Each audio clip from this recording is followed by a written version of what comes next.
Hello. Oh, did the camera last time. Hang on. 2 seconds, guys, if you can hear us. Oop, there we go. Let us know if you can hear us in the chat as well, just in case our volume is down.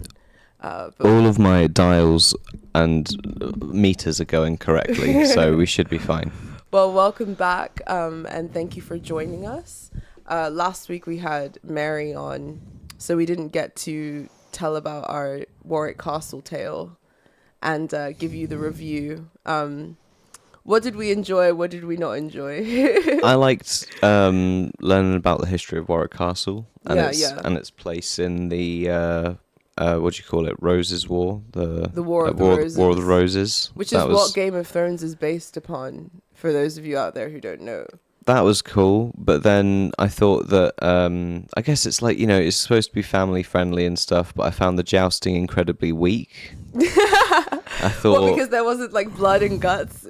It was just like a... It doesn't need to be blood and guts, but it's got to look like a competition. It's got to look like they're trying. It was actually better than what I expected, because I thought it was going to be bad costumes. I mean, it all looked good. It all looked good. The actors looked pretty good. But you got to put some effort in. You got to put some gumption in. Do you know what I mean? It all looked a little bit rehearsed. Like everyone knew who was going to win. And it's like it shouldn't look like that. Well, you want them to simulate the danger better, basically. Yeah, like I know it's the War of the... Well, that's the point as well, isn't it? Your War of the Roses. So now you're already hemmed in with this person's this person, this person, this person, this person's in history. Yeah. So you know who's the winner and loser. Yeah. So there's always going to be that. Yeah. So you got to make it as compelling as possible that you don't actually know who's going to win. I think they did their best. For a kid-friendly show, they definitely did. Are you Team Lancaster or Team York? I was always Team Lancaster in the War of the Roses Yu-Gi-Oh game on PS2. Of course you were, because you're a Lancaster snake, mate. No, the Lancasters are red roses, right? I don't remember which one is which. They definitely were, and the Yorkists were white roses. The only reason I support the Yorkists is because they're like northern. They're like the Starks. They're a bit more like, down to earth, grounded, working class. I'm not gonna lie. The Yu-Gi-Oh game, Duelist of Roses, had a far bigger swing on my affection for Lancaster and York than anything to do with like history or Game of Thrones or anything like that. Like Kaiba was the main baddie for the Yorkists, and he's a dickhead. So like, I hated the Yorkists, and Yugi was it on the Lancaster side. So you're just like, dude, obviously I'm Lancaster. At the castle, you get to choose which side you're on, and you get to sit on which side of the joust you're on, and cheer on either the Yorkists or the Lancasters. And we switched for each time, but I think we should have gone on opposite sides. There's no competition. That's what I'm trying to say. It's a historical fucking recreation. There's already a winner and a loser. Into it. You're supposed to suspend your disbelief. And then we swap over and someone else can feel like a loser next time on purpose.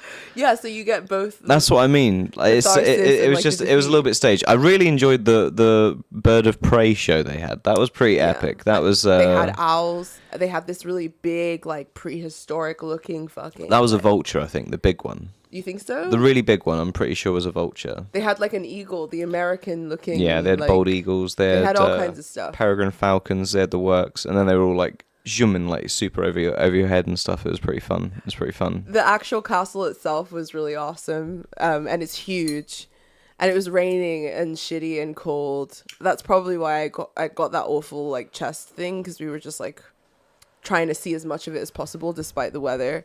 But the castle itself is really beautiful. The glamping aspect as well, great. Like it was really comfortable, really warm. The beds were like great. Like I didn't really feel like I was camping. It felt more like a hotel, which is what I wanted, because I'm not like a rough and tumble. You're not a rough and tumble gal. No, not really. No, I thought the glamping was good. I think calling the meal a medieval feast is like a bit of a stretch. Yeah. Let's be real. That was the like, one thing. The food was mid, like really, really. I didn't want to say anything because all my family are having such a good time, so I didn't want to be like a fucking buzzkill to be like, this isn't a medieval feast. This is a shit Sunday roast on a Saturday. So like, you know, just it's ticking all the wrong boxes. It wasn't. The gravy was like pretty. The gravy was the best bit about it. Everything else was like mid as fuck. Like not even mid. They didn't even give you like a turkey. It was just chicken. It was just chicken, and yeah. But you know, you can't get everything. But then since going there, I've now been target advertised, obviously, like more medieval events in the UK, which I just never knew existed. Because I feel like I definitely have wanted to go to like a Ren fair or like a medieval festival type thing for ages. But whenever I've like whatever I must have searched in the past, I just never found anything in the UK. I thought that was just some weird thing Americans did. No, there are some. And then now I found like a whole bunch of different events. So like next summer, I'm just going to be doing all the fucking medieval events and having all the feasts and drinking all the mead. That's going to be my plan. Do these ones have better food? They should do. The pictures look like it's a lot more effort's been put in all areas. Okay, so because you know in America there's this place called Medieval Times. Mm-hmm. But it's like corny and cheesy, and I'm sure the food is awful too. I've never been there before. I don't care what anybody in real life says about medieval times. I will want to go there regardless because I love the Cable Guy. And there's obviously that like legendary scene in the Cable Guy where Jim Carrey fights what's his name? Ferris Bueller. Yeah, Matthew Broderick. Like at medieval times. And it's Should fucking. we reenact it? Is that oh my god, it's just too much. I feel like Cable Guy is some of Jim Carrey at his very best, but it's like such an underrated film. Oh my god. Do you not think? I haven't seen it. We watched the Cable Guy together. I showed you the Cable Guy. If I did, I don't remember. Oh mate, that's an absolute classic. That's a 90s classic. I don't know. I'm interested to go to some more of these events and just see like what they're like. But I'm more interested in the history aspect, not the LARPing aspect. Like part of the fun of being at Warwick Castle was like learning about the historical owners. But now it's owned by like the Two Swords company. that was which is quite sad. Like as in Madame Two Swords. That was one bit of it I did enjoy. Was there this great little installation like telling you all the history and all the owners of like Warwick Castle over the different centuries and stuff. But then they obviously don't tell you who owned it after the Duke of whatever the fuck sold it in 1978. And then you Google it and you're like, oh yeah, it's just owned by an entertainment company that is like Madame Two Swords or whatever. So they're like the English version of the Disney company. So they have like all these different, you know, theme parks and all that kind of thing like around the UK. Which is why I'm fucking disappointed that it's a big letdown, isn't it? You go through history and it's like the Earl of such and Duke of whatever that like contribute to these fucking like country forming, like, you know, wars and all of this kind of stuff, and then it's like, and now it's owned by the Merlin company, and you're just like, okay, well, that's pretty like anticlimactic. Like, I feel that's like the thing is there's so much history there, and then also, you know, it's actually a historical site, so you think they would put more effort into the food. Because it's like an English heritage it's about profit. It's about making the most fucking money possible. So of course you can give people a normal shit Sunday roast dinner in like a big like cast iron pan, and then that makes it medieval. And you're just like, all right. I mean, we could have done better than that. I remember, I think it was my 22nd or 23rd birthday. Oh, I gave you a proper medieval feast. Did you honey chicken? I did you a full Game of Thrones feast. You did, because we bought the Game of Thrones cookbook. And Jake made me like a bunch of recipes, and my friend Cami as well, who's in our Discord.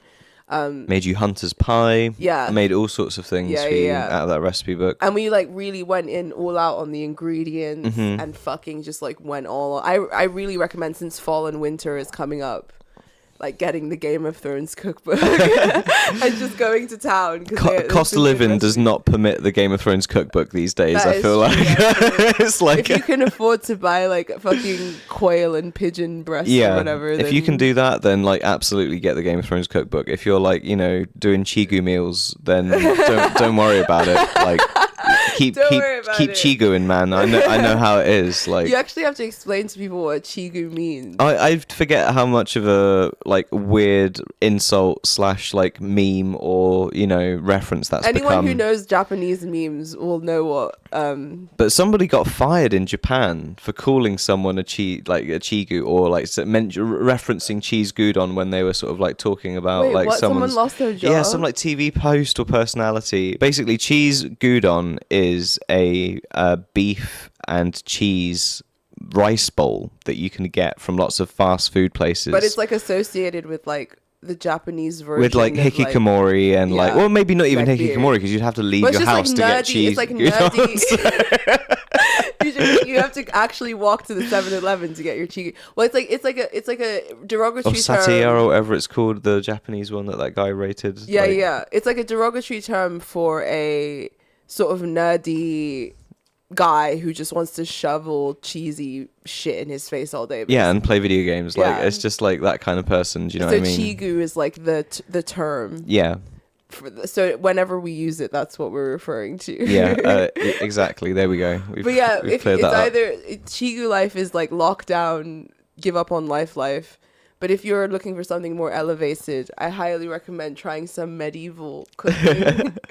Some medieval cuisine. Like there's this other channel that we used to watch. Tasting History with Max Miller. He's great. He's some like East Coast American guy, and he does all of these recipes throughout history. And none of what he makes looks particularly appetizing, but it's interesting to hear the history behind it. I wouldn't say so. I think he made some weird like ancient Greek fish sauce. Yeah, and that one was obviously going to be a bit weird, but I remember him doing like some Roman like pies or something, and it was just like, dude, that looks fucking banging. Do you think that you? I don't know. Do you think that you would have enjoyed the cuisine before like modern? Yeah, definitely. If I could have been like a guy to enjoy cuisine, like I'd have been of the class to enjoy cuisine, I absolutely would have done.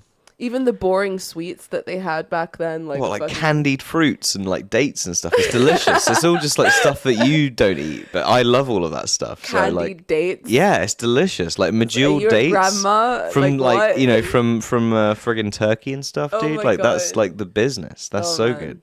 Let's look at the chat before we jump into the meat of Okay. People are confirming that they can hear us, so that's a good thing. That's a good sign. Hello, Sid. And Sid is picking green beans because he's Mr. Green Thumb. He's our resident gardener gardener in our Discord, which is really lovely. I love all of the pictures that he posts. Cable Guy is definitely underrated as far as Jim Carrey comedy goes. I know. Tell me about it. I've never seen it before. I'm pretty sure I've never fucking seen it before. Yeah. And then someone said, it's free at the park, but what cheese gudon is free at the park? I'm trying to think of what we've been talking about that could be free at the park. Remind us, refresh our memory. But anyway, like this week we wanted to kind of talk about a few different topics, and we've got like a fun little video to show you guys and see what you think. Jake, well, let's introduce it properly first. Jake has found a mystery. Okay. This might end up being a new segment on the show where we have to give Jake room to talk about whatever mystery he's discovered. It's that time in the show where we all adjust our tinfoil hats accordingly, and we buckle in. Ready. We buckle in for some pretty like ridiculous, crazy shit. Okay, so what we're about to watch is essentially a video taken from supposedly, I think it was called an NROL 22 or 7, some numbers at the end of that satellite, which is what we're seeing on the pointing the other way, sorry, on the right hand side of the video there. That's from like a low kind of altitude satellite used for reconnaissance and spying and such by the Americans. And this multicolored one is a drone of some kind. I think it's been well, people have suspected that it's a certain type of drone, but it's also like, it could not be. It could be something else totally fucking different that you wouldn't be able to Google. So, well, why is it important, first of all?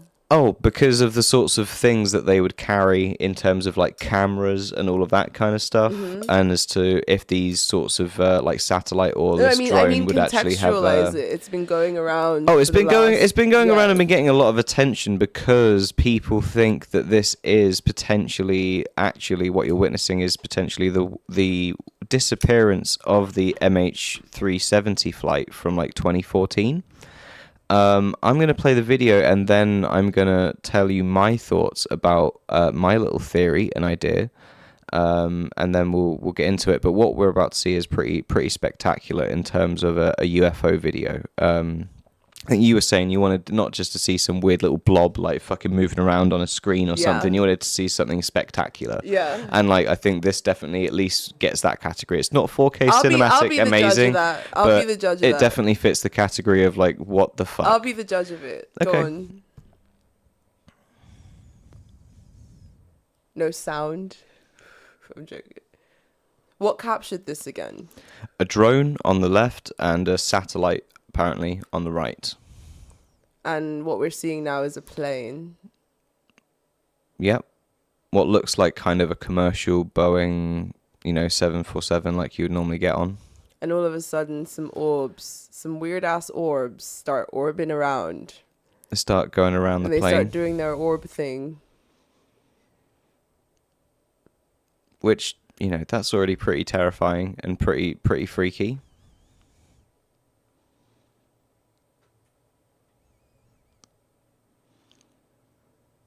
It gets closer. We see a close-up shot of the orbs orbiting around. And then all of a sudden... Boom. Blip. And now it's gone. So, basically, what you've been going on about for the last 3 days is the fact that this video surfaced. When was it? It actually came out in 2014, like a couple of months after the MH370 flight went missing. And then... But where did it pop up and who posted it? So it popped up on YouTube by some... what was his... It was called like Regicide Anon or something like that, I think was his username. But then only... the videos are only up for like a couple of months. And then after that, they got completely scrubbed off. Well, his user and his username and anything associated with that account completely got scrubbed off the internet. And did these videos get a lot of attention when they were first out? No, so they were like, that's the thing. If it was like we did this to go viral, or like got it as a hoax, or to try and capitalize on the attention and speculation around the initial disappearance of MH370, then why did the video not get viral? It didn't, and it wasn't labeled in anything else to sort of try and make it. Well, the fact that the MH370 thing has already been debunked anyway. Yeah, well, I mean, because from the fact checking or whatever, there was no satellites on the day of the thing that would have captured the thing. That wasn't even the bit that made me fully agree that it was debunked, because that satellite and all sorts of other things, there's probably stuff going around that you wouldn't necessarily be able to publicly find the information about, or what it's carrying and all these kinds of things. So I'm not going to say that the satellites weren't there. Commercial flights are usually very monitored. Satellites and friggin' drones. And but in terms of finding the satellite that would have captured this thing, that would be pretty easy to trace. Which is why, the thing around it being that specific flight has been debunked. All we know so far... They found debris of that flight as well, which is why I don't think it's that flight. They found debris confirmed, forensically confirmed with that flight. That's why I don't necessarily think that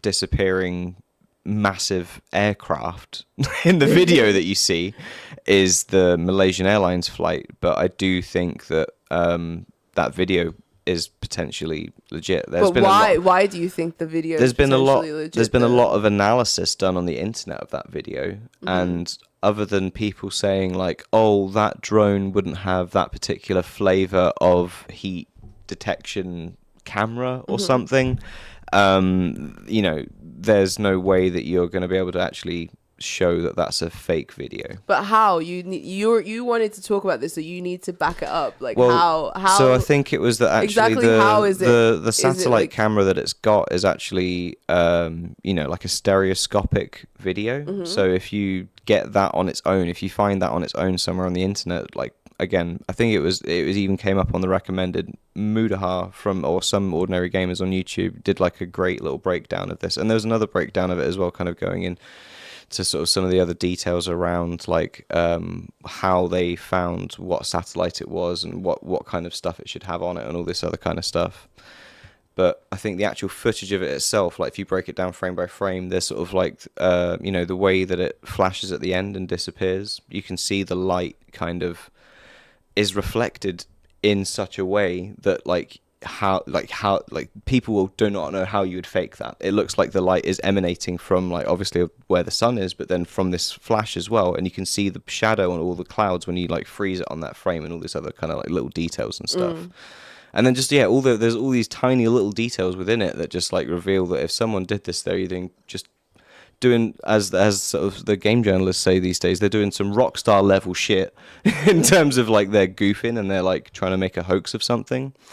But again, if they're trying to make a hoax of something, why would you scrub your entire account off the internet that you posted it on? That's the thing that kind of made it didn't seem like an attention grabby thing. It could have very easily been, since it came out during the same time as the disappearance of that flight.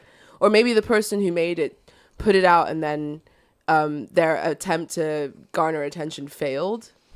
Maybe, but why would you scrub your account so thoroughly? Why would you scrub your user and everything off the internet? But then so once thoroughly? They scrubbed it, who was able to obtain the video again? Is it like a 4chan thing or like video, a Reddit thing? On Internet Archive, people went back and found it like from 2014, and that's how they kind of it's come around again, I guess. And that's how it sort of resurfaced into the zeitgeist now, and everyone's sort of discussing and speculating what it might be. Yeah, but I think also there were some details within it as well. You can see a mouse cursor actually on the satellite video, on the like normal coloured video. And that would mean that you're recording a desktop. Like you're recording a screen of some kind. So it's not the direct source video from the satellite. It's not even like the direct source video file just like re-edited or something. It's like a screen grab, a video screen grab of someone watching this video. And so some of the speculation around it is that actually this is all you're going to get. This is literally it. What you've just seen is it. You're not going to be able to have anybody confirm this video in any capacity whatsoever, because actually what you've seen was uber super duper fucking classified and was actually only seen in what they call a SCIF, like a secured compartmentalized information facility. I think that's it. I think I nailed it. I think that's actually what it's fucking what it's actually a little anagram for. But yeah, I think someone actually saw that video in one of those sessions, like David Grush was saying in the hearings and stuff, like, oh, I can't tell you that because it's classified. I can tell you in a SCIF.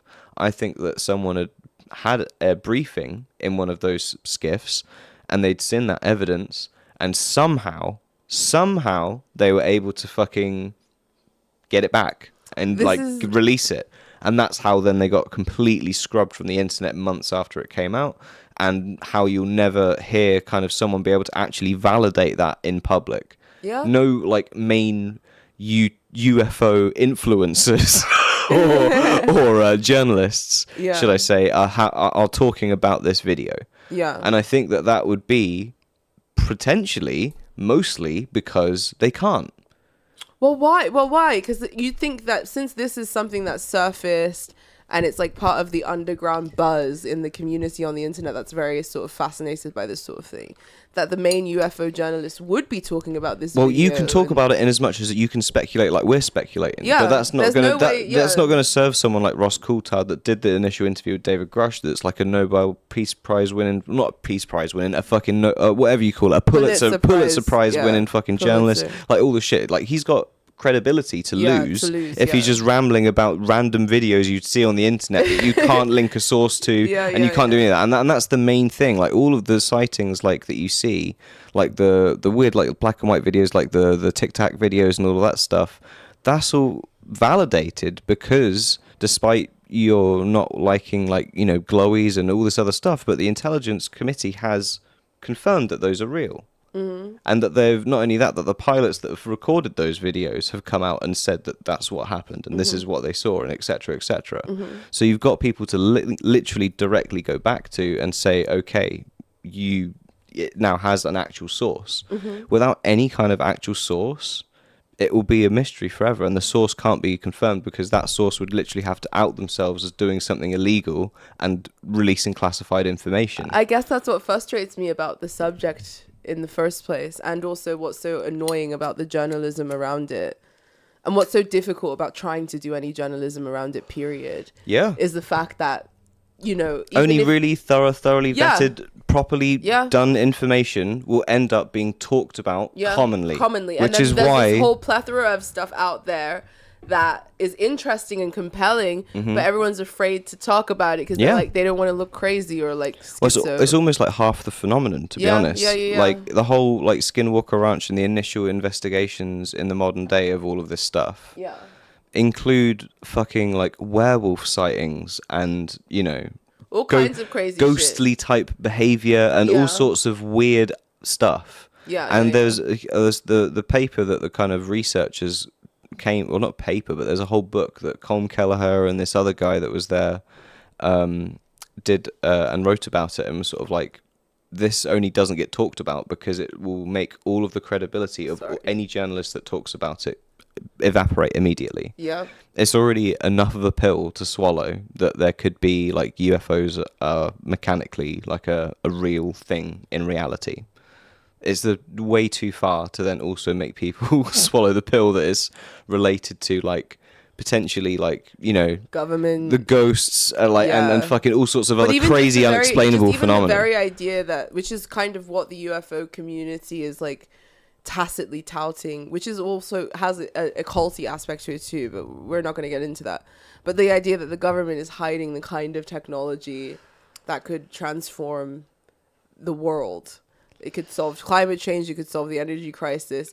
A lot of the fervor behind this disclosure, you know, milieu is the idea that like by putting pressure on the government, they're going to bring about like a new Earth. But that's the thing. But only by full disclosure will you ever know the actual answer to that. But I don't think it's ever going to happen. Because that's the thing. I think all of these things that are now being talked about like they're super legit. Like even all the David Grush claims and all this stuff that you've got recovered craft, and there have been people trying to reverse engineer stuff, and Bob Lazar and like all of this kind of shit. Itself has like a huge implications. But that is it. Like that's the whole point. Like that has a huge fucking implication. And so like if that's fucking legit, you have to have full disclosure to understand if they have been, because otherwise it's always wrapped in this secrecy, and it will always be like you never know for sure. But I think that's just how it's going to stay, which is what I find so frustrating about the subject subject matter. I think you gotta. I think that we're gonna get like little like we're gonna get teased and titillated and like fucking misdirected, distracted. I think there's definitely. I think that like obviously there's something strange going on. Who the fuck knows what the fuck is actually happening? But at the same time, like I don't think we're ever going to get to the heart of it, like just as normal people. Like I think they're gonna really try. Earnestly, I think they're really gonna try. It is for cynical reasons, and also for I don't think so, because actually, like the angle that they're coming at it from, especially with all the congressional stuff and the law stuff, like the reason AOC was there. Was she? Yeah. Oh. AOC was there. AOC is not on the body or the Congress board or whatever it is to like look into this stuff. She's like not involved with it at all. But she wanted to go there and like ask certain questions. And all of the questions that she was asking, and a lot of the concern around it is not just like this. But how do you not? Let me finish. It's not just this existential kind of like, oh my God, are we not alone? And have the government been lying to us? And all of this, and hidden technologies and all those kind of other implications. Not just that stuff, but literally the raw facts that like billions, if not trillions over the decades have been misappropriated by the like from the government to fund all of these types of things, these black projects and all of this stuff. And so if there are private companies liable for pilfering trillions of dollars from the American government, you bet your fucking ass they're going to go for them. And they're going to try and see what's going on. And they're going to find... And because that's all money that they want to fund their fucking shit and try and get re-elected and all this other fucking... It's all politics. It's all politics. But it's fucking... It's like somehow going to maybe actually reveal some really fucking underlying fucking incredible secret amongst society that totally changes the way that you think about life in the world. Like a Kubrick novel where the government's just so fucking incompetent that like disclosure accidentally happens because they're self-interested. They couldn't get their paper pushers to push the paper in a way to make things seem smooth. Because there's money. There's lots of money. Not even just like a little bit of money, but like a literal fucking bank's worth of money is at stake with all of this stuff. Worth of money is at stake with what though specifically? Sorry guys, 2 seconds. It's at stake in terms of like where the money is being siphoned off to. Yeah. At the moment, that's been happening. That's been happening for decades now. So like all of the stuff of like, that's more money they could use to support Ukraine or like whatever fucking political shit that they want to do. I'm not going to say that they're going to use it to fucking, rehouse people in, in the problem and all of this kind of stuff. Yeah. They're going to use it for bad things. I'm not going to say they're good people, but they are going to try and fucking solve it for that money. That is the driving force behind a lot of the investigation for it. It's not this woo-woo shit. No, it's not any of this other... For some people it is. For some people it is the woo-woo shit. For some people it is. But there are also a lot of hard-nosed, practical fucking people. Is going to unearth like the kind of alien... Is going to unearth alien technology that can be reverse engineered into 0 point energy and blah blah blah blah blah blah. And it's not even the first time it happens. I remember reading about this. I think this was definitely at least maybe a true story, but I did read it somewhere. What? That like a Viking clan or whatever had found like a meteorite and started making their weapons out of this meteorite, and they were able to fucking slay everybody because they were as hard, a sharper metal than anybody could have had because it fell from fucking space. So we've been advancing from shit that came out of the sky, from not out of our own ingenuity, or kind of half from our own ingenuity, but also without the raw ingredients of that shit falling from space. Are you sure that wasn't the plot of Vinland Saga? It wasn't the plot of Vinland Saga. I'm almost certain there's not a meteorite sword in Vinland Saga. Almost certain. No, that is a very Japanese thing to like have in your plot device, like a very super special sword that's made out of a meteorite. But I'm almost certain that's not from an anime, and that is from history somewhere. Are you sure, Jakey man? I'm almost certain. I remember when I told you King Arthur wasn't real, and you got all sad. Like I told you Santa wasn't real, and you were like 5. King Arthur's in like the B-sides of history that they want to make you forget about. Do you know what I mean? I was like, do you know King Arthur wasn't like an actual real king? And you're like, what? No. He's in like the lost centuries that like people say that other kings were there, but actually it was King Arthur. But they just made up Avalon. They made up a new history to paint over King Arthur. And he will rise again. That is the legend. That exactly. In England's greatest time. He had to be fake because otherwise everyone would be too inspired. Do you know what I mean? So like they had to erase him from history. Just like the Maesters in Game of Thrones. Exactly. How they like tamper with the John Dee record. literally erased King Arthur from history. You think it was John Dee? Yeah, because he knew the power of like, symbolism and like all this stuff. So he's like, dude, we got to make him a myth. We've got to make sure that like everyone forgets about this fucking guy. And who else wasn't real? Beowulf also wasn't real. I think he was based on a true guy though, wasn't he? You think Beowulf was based on a real king? Yeah. Maybe, I don't know. Or like a real barbarian king or something at the time. That's like on this isle, that's like our Epic of Gilgamesh. It's like our oldest, like, I think Beowulf is like the oldest like one that we have. And like I didn't like it. I felt like he was like what's the name of the literary trope? Peggy Sue, Mary Sue, yeah. Yeah, it's just like Beowulf. He's big and strong, and he fights monsters and like fucks bitches. Yeah, and it's just like sometimes that's just how it is. Sometimes that's literally just how it is. It just needs to be that simple. Yeah. That simple. I don't know. I thought Gilgamesh was more, I don't know, had more depth than Beowulf, but I don't know. I'm sure some English major people will argue with me But about anyway, that's the crux of it. This will always be a really existential conversation. Yeah. Until some actual fucking facts emerge. Well, yeah, which is why Do you know I what I find mean? it like fucking tedious. I like to look at the information that comes out. Like that video, I like to look at videos like that and go, how would someone make that? Like how, like if I was going to be an arsehole, how would I fake a video like that? Like in 2014 as well, how would I fake a video like that? Like, I think that would be super hard, especially because that colored video, the satellite one, is a stereoscopic video.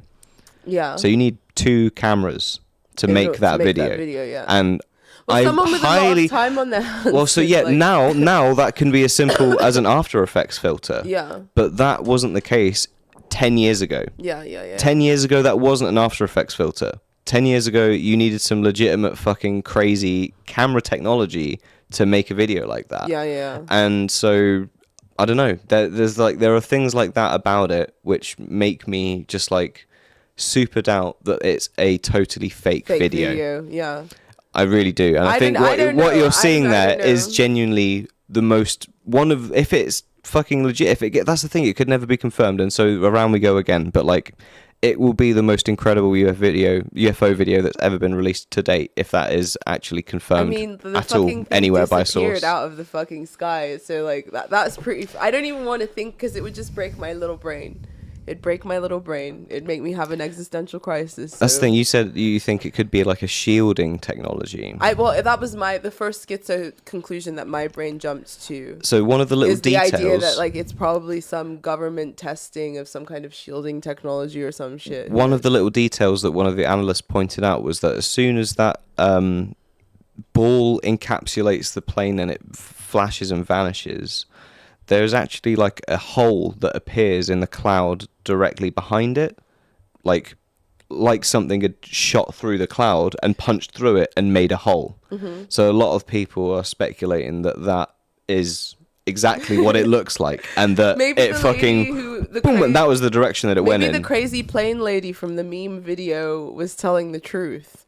But the thing that freaks me out about that whole incident is that she's come out and made a statement now, but it was very vague. It wasn't like, hey, this is what happened. I suffered a mental breakdown episode, or I really saw something, or nothing. She doesn't explain anything. She just says, it's been a difficult ordeal for me, and I'm like starting a charity for anti-bullying or some shit or whatever.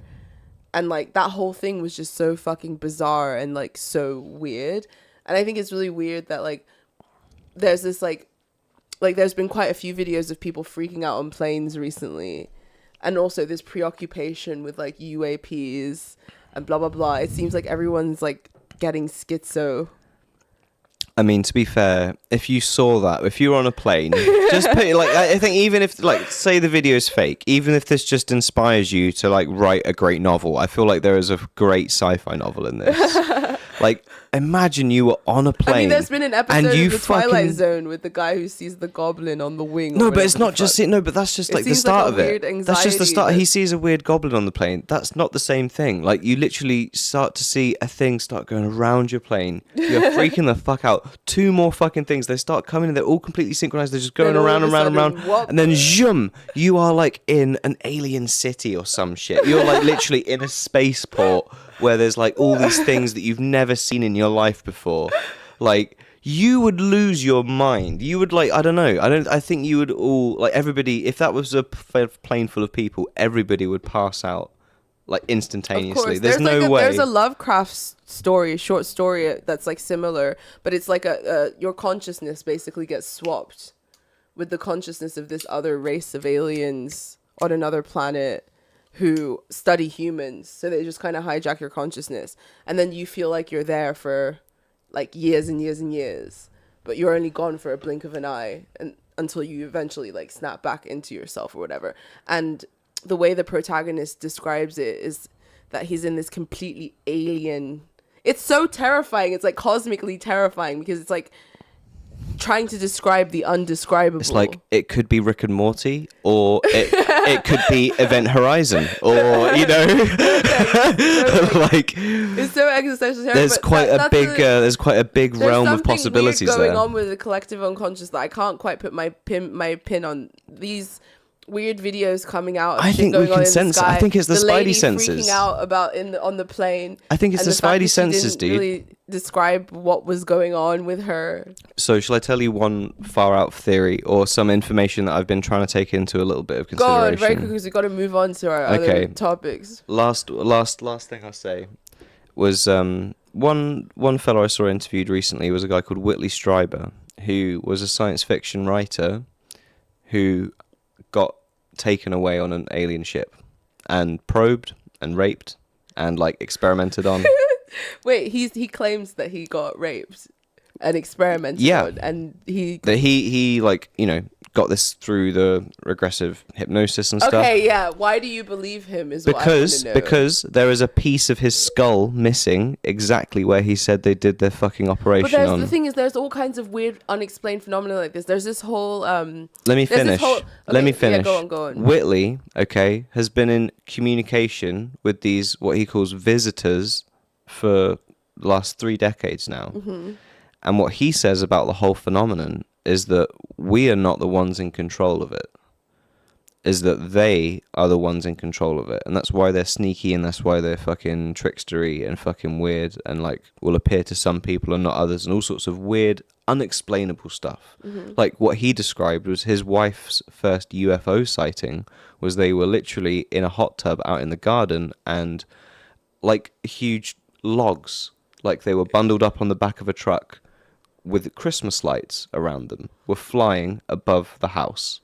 But even then, my whole thing is... And so, like, they can appear in all sorts of fucking weird shit. They can fuck with your consciousness, all sorts of weird things. He says that it's all in their control, and that they are the ones that decide the timeline for all of this disclosure, all of the revealing of all of this stuff, and that pressure is actually something that the people that know about this thing know about, which is why they've started to release all this information, to make it look like they're the ones in control still, when actually they're not. There's a timeline, and there's already something set in motion. Like 3-body problem, and basically. Yeah, basically. It's very similar to 3-body problem. Yeah, absolutely. But even then, regardless of whatever schizophrenia, the psyche is also a really powerful thing. Like, there's this whole phenomenon online, like in the dark corners of the internet, of people who believe that they're being gang stalked by intelligence agencies, and they're being microchipped. And some of them true present evidence of physiological changes in their bodies. But like I said, the psyche is a very powerful thing. If someone believes something really strongly, there's aspects of like placebo, whatever the fuck. So I don't just swallow like any and every claim. But at the same time, like, there's a lot of compelling evidence being sort of put out there currently. Some of it, whether you believe the stuff that's sort of like being officially kind of like stamped by the government, or the stuff that's like emerging out of like people's personal investigation, it's one of those things where, again, like, we won't know until like we know, sort of thing. And if we ever know is also a question. Well, yeah, unless you got trusted sources, information from trusted sources. Yeah. And that's why people like Commander Fravor and etc., all the people that have come out, people listen to what they're saying because of the types of positions they've had in the military and in the government and stuff. And you can't be a fuck around person if you have those kinds of positions. But then you could be in line with some sort of agenda that has to do with the government and their sort of machinations. So like, I'm not 100% trusting of their accounts simply because they have quote unquote credibility because of their proximity to the government. But it's okay. We'll go on about this for another 2 hours. If like, let's look at the chat before we move on to our next thing, see if there's anything new. Sure. I think it's some really well done CGI. Is what J. George says. Yeah. It's like, okay, well, it could very well be. In 2014, I don't know, man. I mean, 2014 wasn't that long ago, dude. It's 10 years ago, dude. It's 10 years ago. Yeah, it's not that long. 10 years is nothing. And so the CGI thing is so one of the ideas that people had around debunking the CGI, this is a CGI video, was that the source of that video, even if you were to CGI the things swirling around it and the fucking flash going away, the source of the video is still super fucking classified. You would have to be someone to want to play a trick or whatever, and like you'd have to have super fucking CGI VFX skills who fucking and have access to that hands. kind of that video. You wouldn't have access to it unless you were in secret government or fucking, you're a secret agent or like some something shit. that looks like it came from a satellite is what you're saying. You wouldn't have access to that video unless you were in a really fucking weird, like high up glowy position anyway. And the chances of you then also having the skills and technical ability to make some crazy fucking CGI video from that, I think is super fucking low. Well, you never know. Anything else? Getting scrubbed off the internet thing makes me want to believe. There we go. that was a quick turnaround, George. Yeah. quick flip. AOC will find out if the aliens are grey supremacists. Wait. You should be doing this fucking podcast. Yeah, you should take over. Oh, goddamn, that bitch gives me a migraine. Yeah, Who? That's fair enough. Who? AOC. Oh yeah. John D. Rockefeller. John D. Rockefeller. This guy's killing it. This guy's killing it tonight. This guy is batting 100 right now. You've got 10 minutes in you. Should we move on to the every 22-year-old hyper online dude thinks the feds are on him? Yeah, pretty much. Last one, yeah, George. It's a good one. Pretty much. All right, let's move on to the next subject, which is also another Jake subject for the night, which is the cult of mid. You've been doing a lot of complaining about like video game culture and shit lately. No, not at all. To which you came to this insight. I've been celebrating Baldur's Gate 3 and its gloriousness and its fucking supremely well executed, But there's been a bunch of drama around the release of the game, blah blah blah, and you kind of came to this insight while analyzing the drama around it that we're in a time period in which midness is elevated and anything sort of exceptional or actually great gets stamped down. Mm-hmm. And you sort of gave an example from the world of gaming. So do you want to explain it? Well, yeah, I mean, that is exactly what's been happening with Baldur's Gate 3. Baldur's Gate 3, is an RPG game on PC that came, and it's like mostly a single player game. You can play co-op with friends, like not necessarily as like a massively online game. There's not a battle pass. There's no DLC announced before it's been in sight. It's been in development and early access. People have had access to the first couple of chapters for like the last 3 years. So there's like all of the bad practices within video games, like microtransactions and all of this shit that they just try and nickel and dime you out of just for playing the game. Mm-hmm. This company has just gone, nah, I'm not going to do any of that. I'm going to charge you £50 or £60. I need to double check, but not £70 like EA and like all the big studios are charging. Like, nope, charge you the normal big game price, and we give you the whole game, and there's no fucking bullshit about it. And not only that, it's not going to break. There's no fucking bad fucking, glitches, and it's a well executed, well optimized game, and everyone's fucking loving it. And then all these other game developers turned around and was just like, don't expect this to be the new normal, because this is an outlier. They're pulling off some Rockstar level bullshit. Was one quote that's been chucked around, mm-hmm. which is a great example, because Rockstar level bullshit is like Red Dead Redemption 2, another game that's like got no DLC, no extras, no microtransactions for the single player game if you weren't gonna fuck around with the poor attempt at the online version. Like, the game is just amazing for 60 quid, no other ifs, ands or buts. Mm-hmm. And the amount of detail that they execute in that game is just extraordinary. So it's absolutely ridiculous. Yeah. And nobody has matched making an open world game like Rockstar, and that's why that quote exists. Mm-hmm. And now Larian, who have made Baldur's Gate 3, have done that for RPGs with Baldur's Gate 3. They've now said, bang, this is what you can achieve. This is what you can do. And look how they've raised the bar. Look how successful this is. Look how like this has broken Steam records for the number of continual like most players playing a single game and all sorts of stuff. It's absolutely fucking smashed it, and it's made everybody sort of look at all the big companies and go, you don't have to make predatory monetization in your games. Just make a good game and everyone will literally come behind you and love you for making a great game. Doing all of this shit where you release a mid game for a lot of money, and then you will need to spend more money every month to like participate in the larger part of the game, because that's all the models of all the like major games now, apart from a few outliers, but most of them. It's sort of like it's completely changing. And I think what I saw in the comments, which made me come to this kind of realization, was that as like people were talking about other game developers being like, "Whoa, don't hold us to these kinds of standards, guys. This is some crazy stuff." You're just like, what the fuck? Well, someone underneath was like, this is the same shit in the construction industry. Yeah. Someone does an incredible job, and everybody then starts like obviously going to them because they have done an amazing job.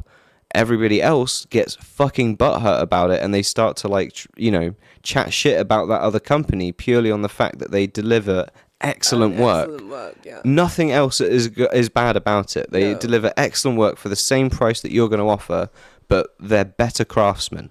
And they can do a better job. It affects so many. Why do you need to like lash out and try and like tear something down? It's in everything now. It's in music, it's in movies, it's in everything. It's not just gaming. Like mediocrity is encouraged, and because it's good enough. Yeah, it's good enough. The idea that something is good enough, I think you should be a little bit Japanese about it. And you're just like, no, good enough, good enough. Exactly. You need to be like S tier, dude. You need to be excellent. Or at least that's like what you should be. Do your best in everything. Exactly. But the thing is that even on YouTube, I've noticed that the algorithm discourages that as well. It's all about following the model to a T. And it turns out a lot of like mid bullshit. There's not a lot of creativity or like experimentation going on. In music, it's the same thing. You have these like industry plants who are like, like someone like Harry Styles is an example. That's not a musician. That's someone who went on X Factor because he wanted to be a fucking pop star. Like real musicians don't go on fucking X Factor. People who want to be fucking pop stars go on X Factor. So from the beginning of his career, he was sort of like, I want to be a pop star. I want to be a product. I'm going on this show with Simon Cowell, blah, blah, blah, blah, blah, blah, blah, blah, blah. And that's somebody who will like wear the dress, wear the fucking pearls, and do what they're told, and not smash up hotel rooms, and not really do anything interesting or take any risks. Just like be a fucking product. I think I've just sussed it out. I think it's because people are too scared or maybe not even too scared. I think it's actually because they don't know. Like, they don't have taste. What do you mean? I define taste as being able to look at something, listen to something, look at a piece of art, and you're able to critically engage with it. Like, even if, for example, reggae is not like my favorite genre of music, I can listen to a reggae track and I could still tell you if it was a good or bad reggae track. Because do you know what I mean? Like I could pick apart what I like about certain stuff. That you have curiosity, and you also are confident enough to express your opinions about things. Nobody is like that anymore. Everybody is too afraid to actually define if they think is something good or not. And actually a lot of people that are probably like decision makers in a lot of like media companies are not people with taste. It's cowardly. They are not people that can actually look at something and think about it and try to do something outside of, I know this is gonna like make controversy. This is gonna get attention, and that will drive ad revenue, and that will make number go up. So there is kind of a curation crisis going on right now, and I think because so much of curation is done through algorithms now, there is something quite beautiful about having a person with a history, with taste, with a knowledge of culture, putting together a curation. I feel like it's the reason why something like Letterboxd is so popular now, because people want movie recommendations from people, not from the fucking Netflix menu. Yeah. I think it's sad because that used to be friends and family, and like you would go to the fucking video store and there was a guy there who was like a cinephile. Like, isn't that how Tarantino like got his start? He was like a video store cinephile. He was a video guy or whatever. Like, yeah. And like literally that he like, imagine that's somebody who has like an encyclopedic knowledge, has taste, but has enough sort of empathy to be able to tap into the taste of another person and recommend for them. There's something really special about having that sort of human curation. Because even if you say, even in the music industry, but it's because if you say something's good, A&R, if you say something's good and it doesn't sell, that means you were wrong. It's as simple as that. But and then so we there wouldn't is have like Talking Heads. We wouldn't have Blondie. Like, you've worked with the producer who worked with Blondie, and like we've know the story. Like, that would not have existed if it wasn't for CBGBs and people having ground to experiment, and some weird A&R guy going in and being like, that might work, that may not work, that could work, maybe that'll work. Like, so much good music came out of that, like, need to experiment. Whereas now everything has to be sort of pre-packaged and safe, inoffensive, boring. Like, a lot of people sort of blame it on wokeness, blah, blah, blah. I think part of the reason why wokeness has become such a cultural fixture is because it encourages mediocrity anyway. So it's just easy to latch onto that and sort of use it as an excuse. It's like it's like the people that don't like The Incredibles. Do you know what I mean?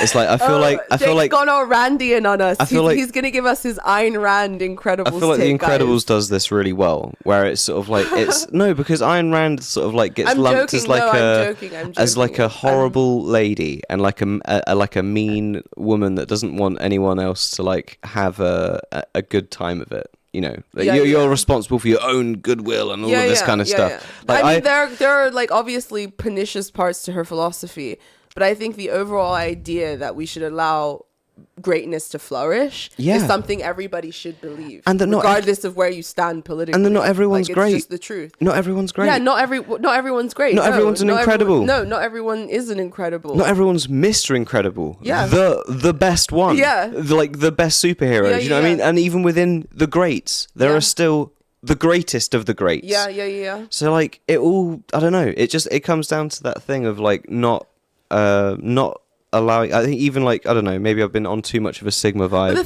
thing that I've been watching that Marcus Aurelius meditations and stuff as well.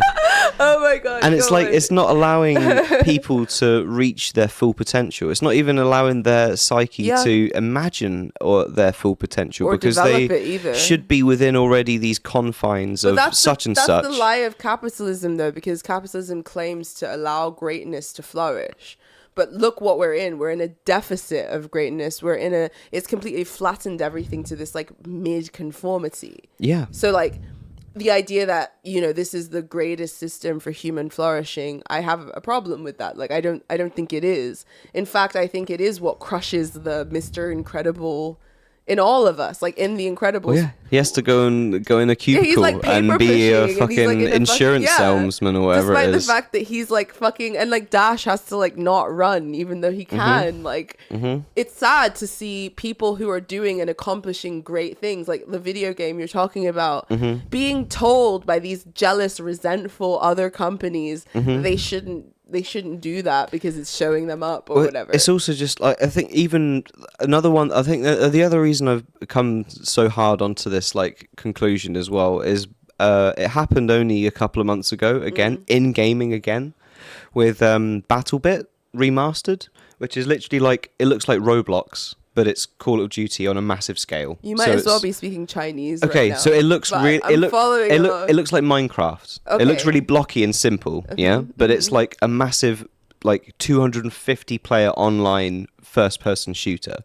So it's huge, and it like, you know, it's a great functional game with no frills, no extra DLC, no battle pass, no extra money you've got to spend, no bullshit. 20 quid. And it was better than the most recent, highest paying, like big company Battlefield game. Yeah. And they did it again. They didn't settle for any of the fucking standardized, like fucking toxic ways that you monetize a game. They just made a really solid game and released it. But aren't like indie developers in gaming doing a better job anyway than most of the major gaming blah blah blah? Like some of them, and you if, get out. If that's you the get, case, why isn't their greatness being given ground to flourish in the way that it should? Since people are having a better experience playing those games than they are playing a lot of the mainstream ones. I think like I don't know. Because I'm not really sure what the answer is to that question. Because there's a lot of features from games that people like that you told me about a game that like basically mashed together. It was really sort of simple in its design and blah blah blah, but it mashed together a bunch of features from popular games, and it was like really cheap. And lots of people started playing that game instead of playing the game it was trying to emulate.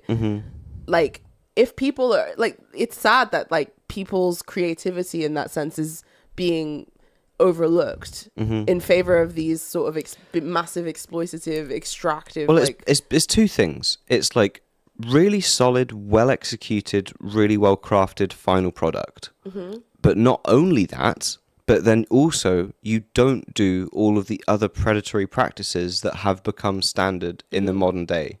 It would be like releasing a free app with no adverts. It's a free app.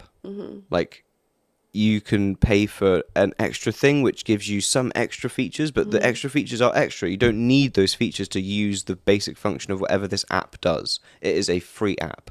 It would be like changing the way that you... Oh, no. Oh, no. Sorry, guys. 2 seconds. It'd be changing the way that you what? It's changing the standard practice. It's not following the bullshit to like worsen the end actual experience of the person using it. It's not in mind of constantly milking a fan base for fucking money. It's literally just deliver good game. Look at number go skyrocketing because of how good game is. That is literally as simple as it needs to be. And I think it's reminded the entire industry that it should be like that. And actually it's private shareholders and all these other things which lead to decisions which make people make battle passes and do all of this shit, because it's like, wait, you mean you're going to sell the game once and then they've got it forever and then we don't get any more money from that person until we sell another game? That's outrageous. No, they need to buy the game and then they need to buy more shit from us, and then they need to potentially subscribe to us for this online version or whatever the fuck it is, or you know what I mean. It all becomes around how much money can I extract from a single person every year. Every financial year, how much can I get that person to spend on my game? And if that isn't just $60 or the price for a full game, that's the current business model. It's that is money on the table that you're losing, apparently. But it's the current business model, and it's the current business model with everything. I mean, even Twitter is that now. Like, in order for you to be able to have full access to the functions, you have to fucking pay for it. Exactly. Like, everybody want the subscription model, the subscribe. Like, you know, it's left the annals of like YouTube and like content creation sort of moved into the annals of like, you know, entertainment, and now it's like pretty much everything, even like microblogging is trying to make you subscribe. So it's like seeing I even feel like there's an example actually even with movies recently. I would dare to say, I would say They Clone Tyrone is like a slap in the face against you know, all the standard practices of what you would do for a film today. It's a blaxploitation film. It uses all sorts of language really like in a non, you know, woke way for sure. But it's fucking excels, and it's just a great little film. It does not fucking like been plastered everywhere like Barbie or fucking celebrated for whatever the fuck. It's just a great little film. And it fucking just executes it, and it's fucking perfect in exactly what it is. And you so rarely get that these days. So when you actually see it, it's just like, oh, that I'm absolutely going to recommend that to everybody, because that was just a little slice of what I remember like greatness can be. Like someone did it. Yes, look at that. That is the fucking thing. Like there was one with that film that we watched a few years ago that then like literally I've never seen anybody talk about it on YouTube even. The sci-fi film. Lapsus. Yeah. Dude, fuck me. Lapsus was incredible. And I didn't see anybody fucking cover that thing. A lot of the films that I've liked in the last couple of years have been that sort of like flown under the radar. No one really talked about it sort of thing. But that's just how it is. Like Severance. I haven't seen anybody talk about that on fucking either. YouTube or anything. The great Severance stuff is gets fucking sort of genius. like pushed to the bottom now, and like midness is elevated and sort of celebrated. What's talked about on YouTube? 90 Day Fiancé. Yeah. Fucking how woke fucking Rings of Power is. Yeah. Or not like, woke it was. Or whatever the fuck it was. I didn't even watch it, so I don't fucking Snow know. White and Disney blah blah blah and fucking there's no blah, one blah, blah. there's no one because it doesn't pay No. to like put people in a good mood somehow. Like somehow that's not profitable. No, somehow it's that not. doesn't feed the algorithm. So it's like you have to like focus on the negativity rather than like purely just being like we're only going to talk about great shit here. Yeah. You know? Like we're only going to talk about really good things that we've found that we want to celebrate and we want to put more light onto. It's not as libidinal in that sense. It's not like it doesn't give people their pound of flesh of their culture war. Or if there is a channel like that, it's purely around cat videos or like something that gives you dopamine in like that instant kind of way. It's I don't know. I mean that's kind of the reason why like I like doing this show on a small scale, because like compared to all of the sort of attention traps that are available nowadays, it's like, what if you're just doing a podcast, like what are you providing really? Like the other day you were listening to that Joe Rogan Skyrim AI podcast. And I was like, if this is around, like how the fuck is you just having a conversation supposed to like compete? And I feel like the midness epidemic or whatever, the lack of good curation also contributes to a larger lack of soul in the culture currently. Mm-hmm. And like, I don't know, soul isn't as loud or as garish or as like attention grabby, but it's like nourishing in that sense. But it's all because it's like, why do you need the attention? Why are you trying to suck everybody's attention? Because it's money. Profitable. Because it's money. Yeah. Like, it's not more profitable for you to spend more time on YouTube unless they're running you fucking ads, which is why they've tried to ban ad blockers and all sorts of shit to get around like you not looking at the ads or having to skip the ads. Because for you to just be on YouTube watching a shitload of videos, watching no ads, that costs them money to store all the videos and to stream it to you and do all the stuff. Yeah. Like, it does not make them money. Like, I think even actually that's even a whole bigger, that's a different even level of discussion. Is YouTube a profitable business? But like, the baseline of you literally not even watching an advert and just watching YouTube videos, you are costing them money. Yeah. That's the sick way to think about. The only way the reason they want your attention is for adverts, is to literally try and sell you shit.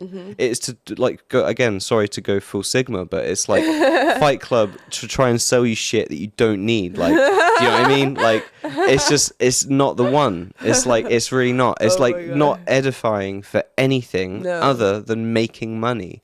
And like the entire 21st century media framework has been trapped inside 20th century economic models of fucking advertising. When, I don't know, there is a kind of thing where, you know, something like YouTube, which is a international resource of everybody uploads videos to there to freely share. Like, the idea of that is pretty sweet and something that should just be around. Yeah. Does that necessarily need to make money? Yeah. Does Wikipedia make money? But the thing about Wikipedia is they have a bunch of crazy donors behind them. Yeah, but then there's a whole Illuminati behind Wikipedia. Here we go. Hypothetical. And people in the chat, please answer me this. Like, if you know, there was an opportunity, there was a moment, maybe like whoever it is that runs Google was having like a mental breakdown, and they were like, we're going to do it. We're going to give over the ownership and everything to the users and moderators of YouTube, and they need to prove to us that they can at least like cover the costs of the servers, and then it's theirs. And then all the big YouTubers, everybody that's a user, a content creator, people that own that platform because of the amount of hours of themselves that are on there, rallies people and says, listen, donate the small $2, $1. If all of you donate $1, we can own YouTube. There's zero chance that wouldn't happen. Everybody would do it. And then you get no adverts, you get no anything. You've paid the cost of running the site. It doesn't need to make money. All of those other content creators, they're all making money through fucking Patreon and shit. And all sorts of things. The advert thing is totally fucked on YouTube. None of them are making their money from the adverts on YouTube anyway. It's not paying them. It's literally just for Google to make money. Yeah. It should just, instead of that, no, there's no adverts. You don't get any money for fucking adverts because there are no fucking adverts. You all get your money through Patreon, through PayPal subscription, through even maybe the join thing on YouTube, and you become a member. There's all these other fucking ways. It's not advertisements. It's not. That is old and it's dead, and it's century. Like it's strangling like the potential for 21st century media. Yeah, big time. It really is. It's like a fucking python coiled around the neck of like the evolution of media and entertainment in the 21st century. Even the TikTok people, what are they? What are the most profitable ones? The ones that you can donate some kind of currency to. Yeah. If it's not something that you can, or whatever they're doing, I've seen all sorts of other weird fucking live streams. Oh yeah, we saw the one with the hamsters and the rave music and the Sasquatch guy. Yeah, like there's all sorts of fun guys. It's like busking on the internet. Yeah, basically. There's all sorts of people doing weird, fun stuff on TikTok. Some very weird stuff and some more fun stuff. But it varies greatly. But the ones that are most profitable are the ones that are getting donated to, not. Like, if you looked at the breakdown of the financials of, like, you getting 10 million views on a video of how much revenue that would pay you for adverts on TikTok, it would be fuck all. Yeah, it would be nothing. Nothing. The money comes from people directly giving it to you. Yeah. So, like, even the models of TikTok and stuff, like, people that have to bang out shitloads of videos to get shitloads of views all the time, that is going to be different from a channel that gets donated to. That's true. The economic It's like the point of Patreon versus like YouTube ad revenue, which is like nothing. The economic model shapes the way that people make the content. So you even have seen a massive change in YouTube since that's become way more of a thing. Where people are directly supporting the channel. Like, it becomes so much more of a thing for you to like full on go into a niche of something, because then you've got whatever, all these fans of this Project Zomboid game or whatever the fuck it is, do you know what I mean? Like all going in and like, oh shit, yeah, that's fucking great. So like it's all of those things lead to why you have good or bad content, and what makes you like have ick around spending time online. Is someone just trying to harvest your time to sell you adverts? Because if they are, that's like kind of shit. Even in like the latest NBA games, dude, and even in FIFA, all of those banners on the side of the pitch, they're real adverts that actually change every month or however the fucking timescale is. People pay to put adverts in the game. Wow.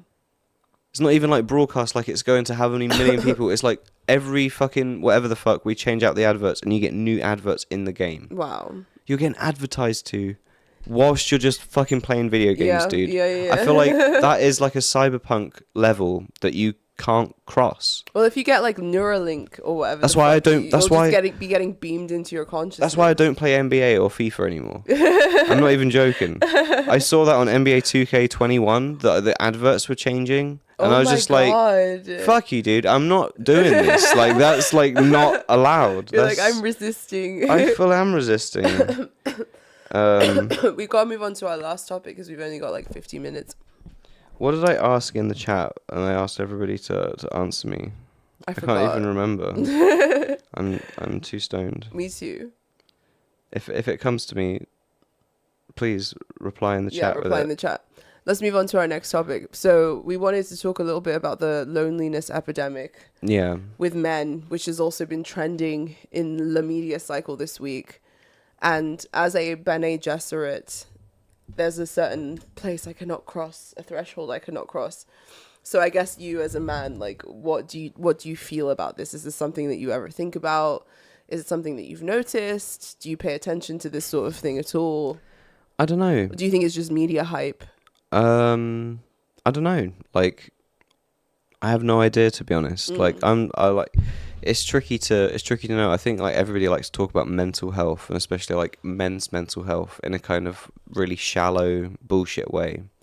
And I think a lot of the reasons probably, people feel isolated is down to the kind of online life that people mostly lead. Like people, I don't know. Like most people I meet in the real world, most of them, I think most of their lives is like wrapped around either their family, they're like old, they're like middle-aged and they got kids and they got like that old school life. Or they're like a millennial person and they're heavily involved with something online. So I think that has a large part to do with it. And I think also the disintegration of like basic kind of community stuff is also kind of part of it. Like the closure of small venues and like, local music scene kind of going through really weird twists and turns. And I think it's not even just it's not that there's no local music, it's that people don't want to go to see local music a lot of the time. Do you know what I mean? I think that I don't know, I think it's difficult because I think that there's a real problem, but at the same time the media has a spin on things in a way that makes things either seem like hyperbolic or like dismissible. And there's a certain amount of loneliness that just comes with the human condition as it is anyway. Like, it's just like a part of like our existential plight is loneliness. But I think that loneliness has been exacerbated by like a changing society and changing norms in society. Certain ways that men had to become socially embedded are no longer there for them anymore.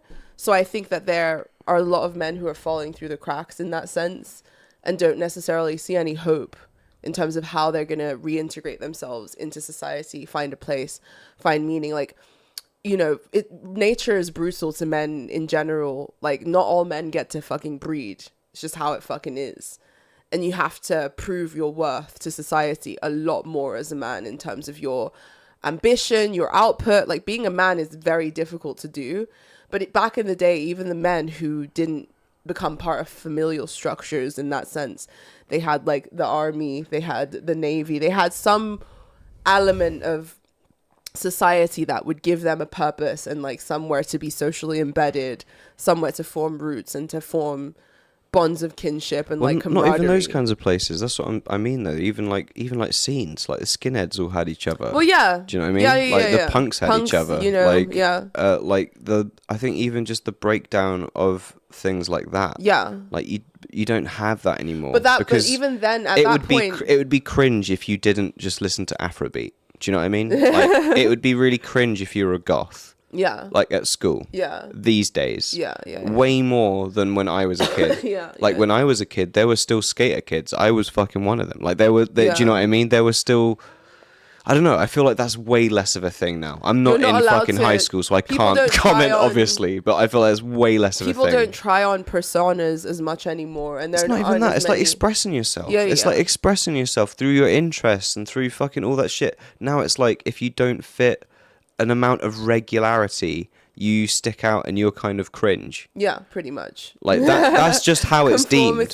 So like you will like, the popular anime, you will like the thing, because that's what everybody, I don't know, it didn't feel as much like that when I was at school. It very much felt like there was actually quite a steep divide between people's interests. But in terms of scenes and how that shaped their personalities as well, I would even deem. But in terms of like scenes and also in terms of like, subcultures specifically, subcultures kind of came as a replacement for what was being lost, because I feel like the deterritorialization had already started to happen, and now it's even worse to the point where subcultures aren't even there to save us when they were actually kind of hollow to begin with. I mean, not that they didn't, I don't know, that's probably a harsh judgment, not that subcultures didn't provide like interesting cultural outlets and that interesting cultural things didn't come from them, but it wasn't as much of a haven as people thought it would be, and it didn't last. No, of course. It didn't have as much staying power as like people hoped, in the same way things like family, religion, all of those other things did. Yeah, of course. Those are like the big those ones. are institutions, but subcultures kind of, even if not consciously, unconsciously, was sort of communicating that we're replacing that for you. And I mean, now, you know, politics is now the domain where people put their religious and tribal impulses, which in my opinion is very dangerous.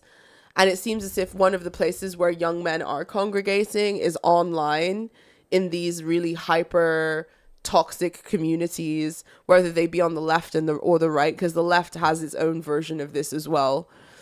And I feel like that's where they're getting their sense of camaraderie and identity fulfilled, because they're bereft in other avenues of like life in order to find. And I also think when it comes to men too, not to say that women are perfect or that women are necessarily like this sisterhood, because that's not true, but we are a lot better at supporting ourselves emotionally when we're single, in that sense. Like, I have a lot of single women friends, and you go to their houses and they're doing self-care. They've got their fucking face masks. Their houses are nicely decorated. They have jobs. They have like a fucking circle of friends. They take care of themselves. Whereas when I look at my single male friends, they have like a mattress on the floor and like, living the Chigu life. Yeah, living that Chigu life or whatever. They got that pot that we showed last time. Yeah, I think also because men are, there are less men getting married and having kids now. And I think because for generations as well, a lot of men have had that comfort of being taken care of by women. When they don't have that, they don't know what to do with themselves. And I'm not saying this is all men, because like there are some men who are very good at taking care of themselves and doing self-care. And I have such tremendous respect for single men who fucking take care of themselves like they're their own lover or child or whatever. They fucking cook for themselves. They do self-care. They have like fucking hobbies. They have friends. They have routines. Like, I have a tremendous amount of respect for that. But you don't see that as often in men, which I think is really sad. And then also, with the loneliness epidemic rhetoric that's sort of going on online, you hear a lot of it sort of being said in this alarmist way, but you see very few men actually talking to each other about it, or checking in on each other. Because that's kind of gay, bro. Is that really it? Yeah, it's kind of gay. Like, what? That's sad, though. That's like a really sad predicament. I mean, we're all just getting on, isn't it? Do you know what I mean? But clearly, like, if it's in the news that y'all are lonely and like fucking, I don't even think that's what I'm saying. Though I don't even think that's the case. Like, I think it's just another thing to make you feel shit. You think it's meant to demoralize people? Do you have 10 to 15 really close friends? If you don't, you're kind of a loner. And that could be a problem. Actually, it shows that I don't think if you don't have at least that many friends, no, it's not that you're gonna live 15 years less. No, babe. That you're gonna die alone and younger than everybody of you that you know in life, because you're a loner. It's actually, and you should feel like shit. No. Like, that's kind of the vibe that a lot of those articles are coming at me with. It's not that. Like, there are actual like dire statistics. Like, it was like 1 in 3 men 18 to 30 is a virgin, dude. Like, it's fucking pretty. Those are pretty dire numbers. We got a generation of late bloomers. What can we say? No, it's a lot and deeper than that. And if 20% of them are fucking gay, then you know what I mean. They're all confused. Or trans or whatever. Yeah, they're all confused. this new generation of whippersnappers, they're all confused. Well, 1 in 3 men 18 to 30 is a virgin, and our generation is having less sex than like ever before. So one in 3 men is a virgin, and 1 in 4 men is like gay or not straight.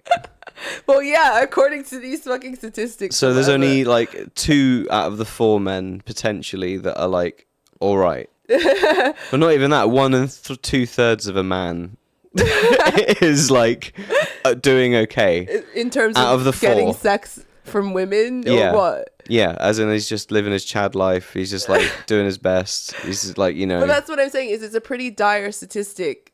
I didn't realize it was that bad because I don't pay attention to this fucking stuff.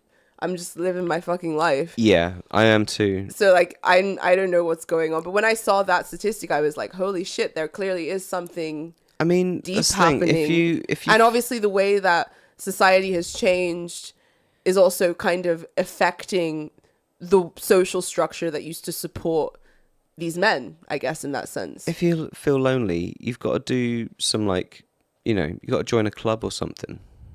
No one's asking for mean? your trite, like, 2-bit advice or whatever. There you go. Problem solved, bro. And if you're not, like, autistic, you'll probably make a friend. Like, it's literally, like, as simple as that. God, stop it, dude. Like, go and, like, do an activity you enjoy. Oh, we get it. And then, stop beating your chest. It's fine. Like, I'm not beating my chest. I'm just, like, I'm saying if there's an epidemic, if there's one gay man in here and one lonely man in here that's going to take some advice to make themselves feel a bit better, then I'm going to give some. Which is go join a club. Yeah, go and join a club and try to not be socially autistic. Dial back the autism from at least from where you are at an 8 to at least a 3. If you can dial it down, if you can dial the autism down to a 3, it's hard to dial it down. It's difficult. take an Ambien or like something that's just going to mellow you out, like, you know. I take magnesium and dial down the autism a little bit. I think that with the loneliness epidemic, I think it is a real problem, and that the sort of surplus energy that isn't being expended in the world is obviously going to expend itself in more pernicious ways. I don't think that it's something that can just be hand waved away, because it's like it's real suffering. And like there's two sides of this argument currently raging in the zeitgeist. You have the sort of like incel adjacent crowd who are like, we told you so, we've been saying this stuff for years and no one's listened to us, we've been maligned. And then you have like sort of radical feminist types. This is the Chigos. Then you have radical feminist types who are like, who gives a shit? These are surplus men.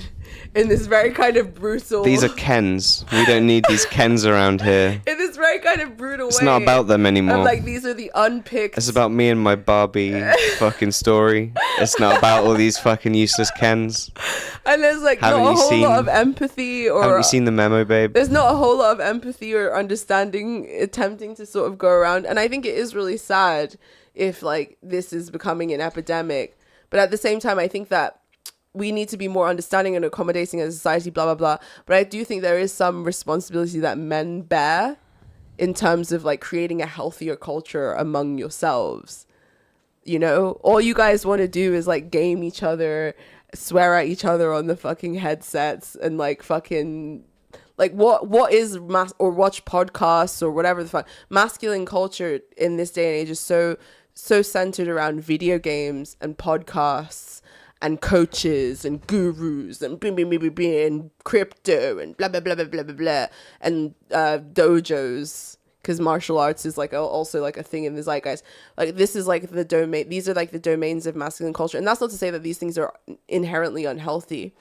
There are some really positive things that can come out of these things, but I think that there needs to maybe not crypto, but... maybe not crypto, sure, but I mean in terms of like a more expansive masculine culture, or multiple masculine cultures that kind of cater to the needs of different men's temperaments, there just doesn't seem to be that anymore. No. It's like this, and it's clear that men are kind of bored and listless and frustrated. You know, part of what I sort of noticed in the Barbie movie was like all the men were bored and listless and like frustrated and restless. And it sort of seems to be a sort of mood in the zeitgeist where men are feeling bored and listless and frustrated, and it's not good energy. Do you think that what's his name, Marcus Aurelius, was sitting around feeling bored and listless and frustrated? No, but he was too busy. He was the emperor of Rome, babe. Well, you were the one who was putting him up as like a masculine ideal. Yeah. So I'm trying to sort of like... But it's very hard. It's like take his advice, but it's also very hard to put yourself in his shoes. Of course. Do you know what I mean? He was like literally the most powerful man in the world when he was alive. What I'm saying is in terms of like you were talking about power and greatness and all of these different sort of things that are associated with like masculine virtues. Mm-hmm. You know, I feel like a lot of men have sort of given up on the notion of being able to sort of achieve or accomplish that within themselves, to cultivate that feeling for themselves. It has nothing to do with the external world you've got to be like, or how you're perceived. It has everything to do with how you feel about yourself and how energized you are in your own life. And I feel like a lot of men have given up on that, and they've sort of just retreated into this like very kind of vicarious, disembodied culture of the online realm. And because I think the world has changed to the point where you're like, it's almost a given that if you worked really hard at something, obviously you would get good at something and like you would succeed at that thing. And, like you could run your little business doing whatever. But like, it feels like, especially with the monopolization of so many different types of industries and technology, the way it's like radically like shifting and will be shifting various different types of industries, like it makes everybody so just like uncertain of where to put their energy and what's the point. And so actually virtuous aspects and things of life and culture like are not rewarded, and actually like the most devious and like the most so you think men are demoralized by the fact that we have an unsavory culture? The most cunning and devious of us are the ones that are rewarded. But I don't think that that's a reason to give up and give in to Chigu life. I think that if you are noble and virtuous and you encounter the opposite of that, it's your job to try and forge something better. You can live a noble Chigu life. No, I don't think so. I don't think you can live a noble Chigu life. You can live a noble Chigu life. The camera. Oh dear. Chigu is the opposite of nobility in that sense. Chigu is like staying in your lane. No, it's not. It's giving up. And I think that that's kind of one of the issues that's like plaguing men. And the thing about men is men are the first to yell personal responsibility, pull yourself up by the bootstraps at everyone else when they complain. But now y'all are coming out with your, we're lonely, we're It's not me. It's just all like, these people in Polygon and like all these stupid magazines that are writing silly articles, isn't it? The sentiment is in the zeitgeist. And it's like, you guys also have the responsibility to create, to like acknowledge the issue. Okay. And to create a more positive culture for yourselves. I just had a big brain idea. Go on then. Okay. You said that men are generally restless, and this is the image of men that is like being portrayed in culture. Yeah, restless, and this sort of, listless. Okay. And as you mentioned, frustrated, bored. And what were the things that you said beforehand that were like avenues for these men in the past? Going the army and the navy and being such. A pirate. Okay, and so maybe being a rogue in the streets. Maybe all this like bollocks, hollow, like nonsense talk about mental health and like men being lonely is actually like a psyop to get certain men to like join the army and join the forces. What, you think that's what it is? I think they're trying to demoralize. Hey, we've already had our tinfoil hats on this episode. Like, let's keep them firmly on. Like, let's like explore that idea. I don't think it's like necessarily the craziest idea in the world. What?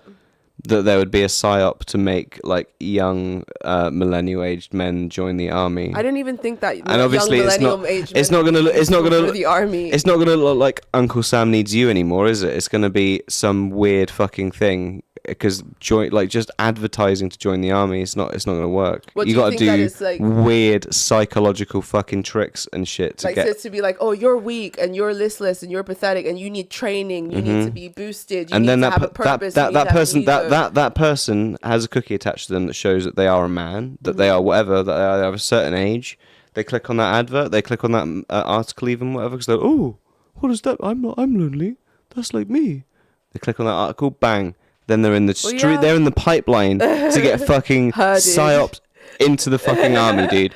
Well, I mean, you said it was good for your brother because he was a naughty boy. Hey, it's good for certain types of men. Because your brother was that rack a discipline. Okay, if you rack a discipline, maybe you get some in the army. That's true. That is absolutely true. You said it was good just for him. yeah. If you rack a discipline, if you're like a naughty boy, like he was quite a naughty maybe the army is like a good place for you, or maybe actually you do a lot of like bad things in the army as well. There's always like that coin to flip. Like it doesn't always end up with you learning loads of discipline. Yeah. It could also learn with you doing lots of really horrible things. Well, Jung's advice. I'm not saying join the army, but Jung's advice on this is to do anything. Like the sort of dilemma that I can think of that sort of aligns with this is like the dilemma of the puer aeternus.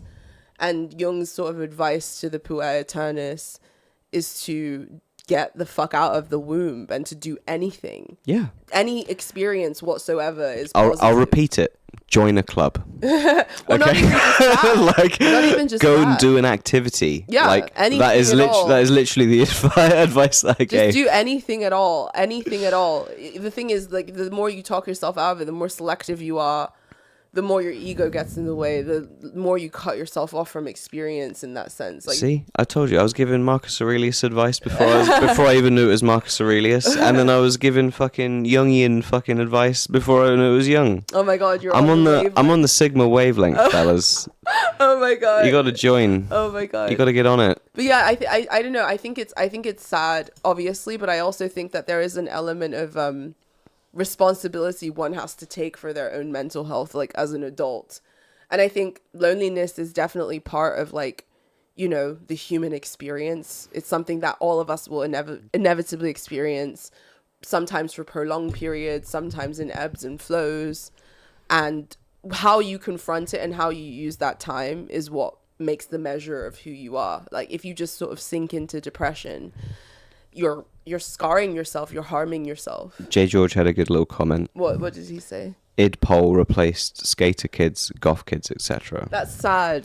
That is the lamest really fucking thing. sad. That's the lamest fucking thing. I'm glad I'm glad that I'm like the tail end of the millennial generation. You're absolutely because right as well, I'm man. really happy that I missed that whole, because I can't imagine being in school now and dealing with that shit. That's fucking on top depressing. of being a teenager and like all the difficulties that come with being a teen. Like, when I was a kid, I'm glad that things were the way they were, for sure. But yeah, it's sad that that's the case. Big sad. But yeah, this has been Mystic and the Machine. I hope you've enjoyed this week. We've certainly talked about lots of weird, interesting ideas. And yeah, we'll catch you again next week with a new episode. We're going to be moving it to Sunday night because I've just started a new gig and have less time, and I'm very tired a lot. So Sunday night is going to be the night where we do the show now, and slightly earlier. Sunday night is the vibe. Sunday night is the vibe, as the kids say. Sunday night is the vibe. But thank you guys so much for coming, and we will catch you again next week with a new episode. Nice one. Bye. Bye.